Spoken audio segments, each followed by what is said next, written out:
त्यात विशेषतः पुणे शहरामध्ये त्याचे पेशंट्स वाढले, त्यामुळे साहजिकच आज कॅबिनेटमध्ये सुद्धा त्याच्यावरती चर्चा झाली आणि त्याची वस्तुस्थिती नागरिकांच्यापर्यंत पोहोचणं आणि जी आवश्यक आहे ती काळजी सर्वांनीच घेणं या उद्देशानं खरं म्हणजे कॅबिनेटमध्ये सुद्धा अतिशय चांगल्या पद्धतीची सविस्तर सेक्रेटरी महोदयांनी कॅबिनेटला अतिशय चांगल्या पद्धतीनं या सर्व विषयाची माहिती दिली। महाराष्ट्रामध्ये आपण काम करत असताना 27/1/2025 पर्यंत 111 संशयित जीबी सिंड्रोमचे रुग्ण पुणे शहरामध्ये आढळून आले। त्यामध्ये मुख्यतः रुग्ण हे खडकवासला क्षेत्रातल्या 5 किलोमीटर परिसरातले आहेत। खडकवासला भागातल्या नांदेड गाव जे आहे त्या विहिरीतून जो पाणी पुरवठा होतोय त्या भागामध्ये मुख्यतः केसेस असल्याचं दिसून आलेलं आहे। पाण्याच्या संसर्गामुळे पोटाचे इन्फेक्शन होऊन त्याचा परिणाम स्वरूप म्हणजे त्याच्यामुळेच जीबी सिंड्रोम हा आजार झाल्याचे अंदाजित आहे। त्याचबरोबर या आरोग्य विभागाच्या मार्फत रॅपिड रिस्पॉन्स टीम तयार करण्यात आलेली आहे। रॅपिड रिस्पॉन्स टीमचं 21/1/2025 रोजी तयार करण्यात आलेली असून त्यात आरोग्य विभाग, पीएमसी आणि तज्ज्ञ मंडळींचा समावेश करण्यात आलेला आहे आणि सदर चमूनं वेगवेगळ्या ठिकाणी सदर टीमनं अतिशय चांगल्या पद्धतीने कार्यक्षेत्रातल्या भेटीसुद्धा दिलेल्या आहेत। रुग्णांच्यासाठी जिल्हा रुग्णालय आहून ससून रुग्णालयामध्ये आयसीयूच्या सुविधा उपलब्ध केल्या आहेत। त्याचप्रमाणे पीएमसीने 15 आयसीयूच्या कॉट्स तयार केलेत आणि रुग्णांना मोफत सुविधा देण्यासाठी सुद्धा चांगल्या पद्धतीचा प्रयत्न आपला चाललेला आहे।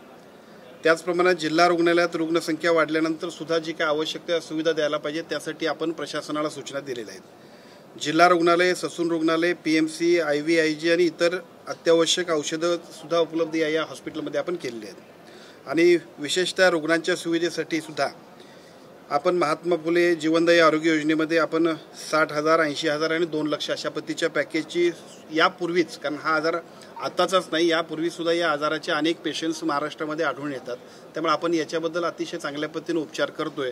त्यामुळे याच्यापूर्वी सुद्धा यासाठी 2 लाखाचं पॅकेज आपण महात्मा फुले आरोग्य योजनेमध्ये दिलेलं आहे। यामध्ये पुण्याचा रिक्षा चालक आहे, त्याची मुलगी गेल्या 10 दिवसापासून व्हेंटिलेटरवर आहे आणि हा खर्च 8 लाखापेक्षा जास्त होतो। तर अशा ज्या केस आहेत त्या केस संदर्भात काय करणार?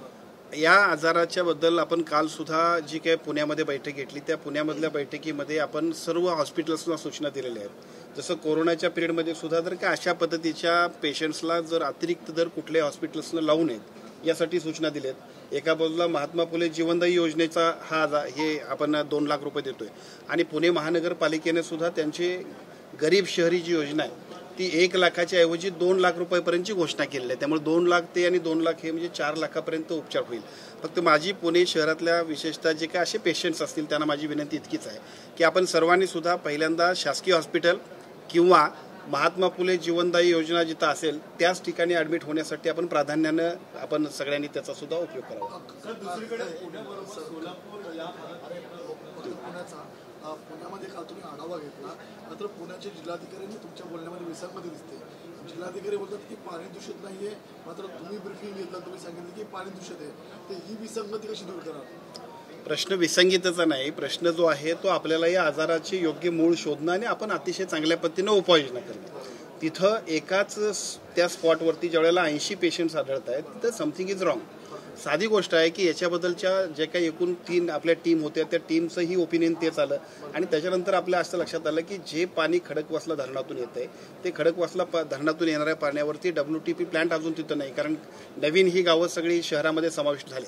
त्यामुळे साहजिकच या सगळ्यासाठी WTP प्लांटची आवश्यकता आहे ती करणं गरजेचं आहे। पण मेन टाईम त्या विहिरीवर झाकण ठेवणं, जे काय सगळे एकूण आपल्या पाईपलाईन्स असतील त्या दुरुस्त करणं आणि त्याचबरोबर क्लोरीनचं योग्य प्रमाणात वापर करणं आणि विशेषतः जे टँकर्स की जे पाणी पुरवठ्यासाठी वापरले जातात त्यांच्यावरती सुद्धा पीएमसीने राईट मॉनिटरिंग करून त्यांना सुद्धा आवश्यक त्या सूचना देणं या गोष्टी अत्यंत आवश्यक आहेत आणि कालपासून त्याची अतिशय शीघ्र गतीनं सुरुवात झालेली आहे आणि मला खात्री आहे GBS सिंड्रोमबद्दल जी आपल्या सगळ्यांच्या मनामध्ये माहिती नाही किंवा थोडासा एक भीती आहे ती एवढ्यामुळे आहे की कदाचित कोरोनासारखा असा आहे का नवीन आजार आहे का, असं अजिबात नाही। अख्ख्या महाराष्ट्रामध्ये आम्ही अनेक वर्षे या आजाराबद्दल अतिशय चांगल्या पद्धतीने काम करतोय। विशेषतः याच्यापूर्वी सुद्धा मुख्यमंत्री सहायता निधीतनं शेकडो पेशंटसाठी अनेक वेळेला आपण इथून निधी दिलेला आहे आणि आता तरी या निधीपेक्षा सुद्धा महात्मा फुले आरोग्यदायी योजनेमध्ये आम्ही सर्वांनी प्रयत्न केल्यामुळे 2020 मध्ये या आजाराची समाविष्ट केले।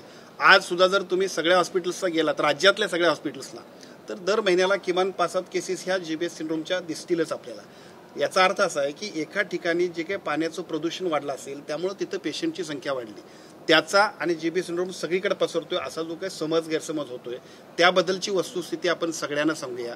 हा आजार संसर्गजन्य नाही. कोणत्याही परिस्थितीमध्ये फक्त प्रतिकारशक्ती वाढवण्यासाठी जे काही अतिशय चांगल्या पद्धतीने काम करणं गरजेचं आहे ते आपण करण्यासाठी पुढे गेलो की या आजारावरती अत्यंत चांगल्या पद्धतीने आपण मात करू शकतोय. आणि म्हणून काल सुद्धा जो फंडा मी सांगितला, मला असं वाटतं की आपण सर्वांनी सुद्धा तो सगळीकडे वापरला तर निश्चितपणे उपयोग होईल.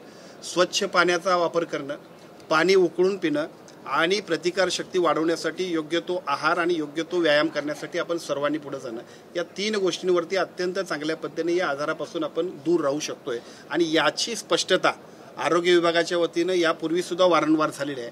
माझी अशी विनंती आहे की महाराष्ट्रातल्या सगळ्या नागरिकांच्या मनामध्ये थोडीशी जी भीती तयार झाली की हा आजार वाढेल काय, यापूर्वीच त्याचं अस्तित्व आहे. अनेक पेशंट्सना आपण आरोग्यदायी योजनेमधून असेल, रेग्युलर लोकांनी सुद्धा मला वाटतं की आमच्याकडे जे आले नसतील पण त्यांचे ते सुद्धा पेशंट्स आहेत, ते दुरुस्त झालेत, अशा अनेक आहेत. डेथ रेट तरी अगदीच त्याचा नाही आहे असं म्हणायला काही हरकत नाही. त्रास होतोय पण डेथ रेट नाही. दुर्दैवानं जो पेशंट इथं सुद्धा आपल्या सगळ्यातून निघून गेला किंवा एक्सपायर झाला, त्या पेशंट्सनं इथून गेल्यानंतर तो पलीकडे गेल्यानंतर त्याला डायग्नोस झाला. त्यामुळे तो उपचाराला झालेल्या उशिरामुळे सुद्धा त्याचा फटका बसला. सर, आज मुख्यमंत्र्यांनी देखील आढावा घेतला, मात्र जे गर्दीची ठिकाण आहेत, फॉर एक्झाम्पल 31 तारखेला मॅच आहे, त्या संदर्भातल्या काही विशेष सूचना देण्यात आलेल्या का तुम्ही लक्ष देऊन असणार आहात?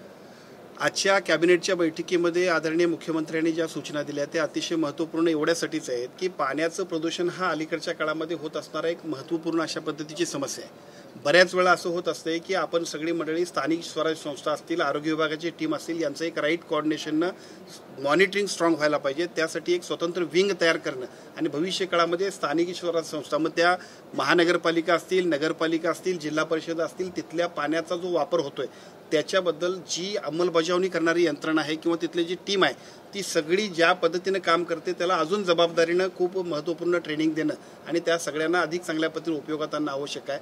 सगळ्या आजारांचं मूळ हे पाणी आहे. त्यामुळे ते पाणी स्वच्छ असण्यासाठी सुद्धा एक SOP क्लिअर केली जाईल. आजच्या कॅबिनेटमध्ये मुख्यमंत्री महोदयाने त्या सूचना दिल्या. त्या SOPचा वापर संपूर्ण स्थानिक स्वराज्य संस्थांमध्ये करण्याबद्दलचं सक्तीनं कारवाई आपण करतोय. पुण्याचं उदाहरण देतात, मात्र नाशिक जिल्ह्यात देखील याचा प्रादुर्भाव दिसून आलेला आहे. सोलापूरमध्ये देखील 2 संशय सापडले, कोल्हापूर साईडला पण एक सापडलेला, अशा पद्धतीच्या देखील माहिती. मी आपणाला सर्वांना तेच सांगतोय की हे पेशंट सर्रास आपल्या सगळ्यांकडे आढळतात आणि ते आजच आढळत नाहीत, अनेक वर्ष ते आढळतात. जीबी सिंड्रोम हा जो काय आजार आहे तो सर्वच ठिकाणी आपल्याला बघायला मिळेल. फक्त प्रश्न असा आहे की पुण्यात वाढलेल्या संख्येमुळे आपल्या सर्वांचा फोकस तिथं झाला. तोपर्यंत बऱ्याचशा लोकांना जीबी सिंड्रोम हा आजार आहे, त्याच्या पेशंट्स आहेत हेही कदाचित माहीत नसेल. बऱ्याच ठिकाणी आणि रेग्युलर तुम्ही जर बघितलात जिल्हा स्तरावरच्या रेप्युटेड हॉस्पिटल्समध्ये, आपल्या सिव्हिल हॉस्पिटलमध्ये सुद्धा याच्यावरती उपचार घेऊन शेकडो पेशंट्स हे दर महिन्यांमध्ये बरे होतात, आपल्या आपल्या पद्धतीनं आपल्या कामात लागतात. ही वस्तुस्थिती आहे. आपण जर सगळीकडे ऑब्झर्व केलं तर हीच फॅक्ट आहे. फक्त झालं असं, पुण्यातल्या पेशंटची संख्या वाढली, विशेषतः त्या खडकवासला धरणातून आलेलं जे काय नांदेड गावातलं पाणी आहे आणि त्या पाण्याच्या परिसरात, त्यामुळे साहजिकच पेशंटची संख्या एकदम वाढल्यानंतर आपल्या सर्वांना सुद्धा वाटलं की समथिंग इज रॉंग आणि त्यामुळे आपण थोडेसे या सगळ्या गोष्टींची अधिक काळजी करालो. पण माझी विनंती आपल्या माध्यमातून सर्व नागरिकांना आहे की हा आजार यापूर्वीपासून पेशंट्स अतिशय बरे होतात. यापूर्वी महात्मा फुले जीवनदायी योजना असेल, मुख्यमंत्री सहायता निधी असेल, पुणे महानगरपालिकेनं आता 1 लाखाच्या ऐवजी 2 लाखाचं दिलेलं पॅकेज असेल, यासाठीची आर्थिक निधीची तरतूद असल्यामुळं आपण फक्त आपल्या आरोग्याची काळजी घ्यावी एवढीच विनंती करतो. धन्यवाद. केस गळती संदर्भामध्ये देखील नेमकं काय झालेलं आहे, कारण की हे देखील प्रमाण वाढलेलं बुलढाणा त्या परिसरातल्या जे काही गावं आहेत त्या गावांमध्ये केस गळतीबद्दलची सुद्धा मध्यंतरी जी काही एकूण सगळी घटना घडलेली आहे याच्याबद्दल दिल्लीच्या ICMRची टीम आलेली, त्या टीमनं अतिशय चांगल्या पद्धतीनं त्याच्यावरती आपला रिपोर्ट दिलेला आहे. पुढच्या 4-8 दिवसांमध्ये तो रिपोर्ट येईल आणि आपल्या सगळ्यांना अधिक चांगल्या पद्धतीने तिथं काम करता येईल. थोडीशी भीती आपल्याला अशी होती की त्या परिसरातल्या लोकांच्या बद्दल हा विषय होत होता. पाण्याचं इन्फेक्शन हा सुद्धा एक भाग असू शकतोय, ते संसर्गजन्य आहे का याची एक भीती होती. त्याच्याबद्दलचा रिपोर्ट एक 4 दिवसांमध्ये येईल आणि त्याच्यानंतर आपण त्याच्याबद्दल अधिकृत SOP जाहीर करू. चला, धन्यवाद.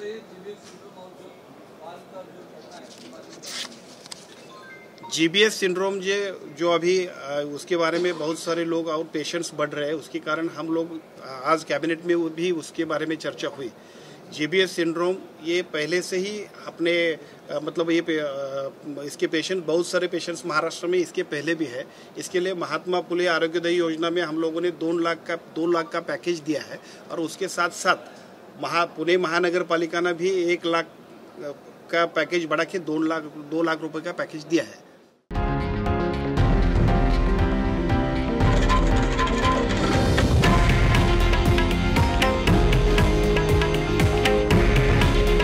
हे आहे देशातील नंबर 1 न्यूज नेटवर्क आणि आपण पाहत आहात TV9 मराठी। काळजी तुमची, हित महाराष्ट्राचं।